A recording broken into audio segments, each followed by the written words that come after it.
Here's the deal for me. I don't know why you would sell the golden goose. You're going to see price appreciation. It's going to happen. Post price appreciation, just like Ethereum and a lot of these other projects, there's going to be a flood of people that come to this ecosystem to build applications and ways to generate additional value using the asset. If you sell it before that happens, you're going to be like David Schwartz selling your, 40,000 Ethereum to put a roof on your house at $1. And again, I'm not trying to dissuade people or from taking profits. You never go broke taking profits. One of the people earlier said, I just want to take my original investment back out. Cool. I think that's a great way to go about it.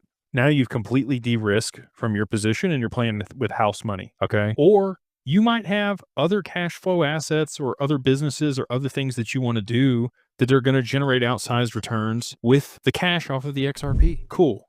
I get that. I would argue that this is going to be the most lucrative asset over the long term that you could possibly hold. And that's why I think banks and institutions, and the BIS in particular, is going to designate it a tier 1 asset. And once they do that, these banks are going to want to make money on their XRP. They're not going to want it to sit idle all the time. They want to be able to leverage it just like they do their cash and other assets on their balance sheet. So they're going to be incentivized to fund DeFi applications and development on chain on the XRPL. The amount of people that are going to be working on this chain from an institutional development standpoint is going to be absurd post price appreciation. But it's going to take a little bit of time for all that to get up to scale. We've already seen Flare, we've already seen Doppler, we've already seen Midas, we've already seen us. There's some other people that are building out applications, not necessarily in an institutional manner, but in a DeFi capacity that I think will eventually get rolled into an institutional manner over the long term. We want to be that bridge. Digital Wealth Partners wants to be the conduit that all that happens through and what allows retail or high net worth individuals holding large amounts of digital assets to get access to these institutional products. So again, not trying to dissuade people from taking profits. You have your exit strategy and your goals and whatever plan you've put in place, execute that. At least you have a plan. But when it comes down to it, I won't be selling any. I would much rather borrow against it. It's going to be cheaper on the taxes. Japan just implemented a flat tax of 20% across all crypto gains. I don't know that we're going to get that here in the US. The US may say, no capital gains tax on crypto. That's going to incentivize a lot of people to sell their crypto. But again, what's the cost to benefit? If you're missing out on those long-term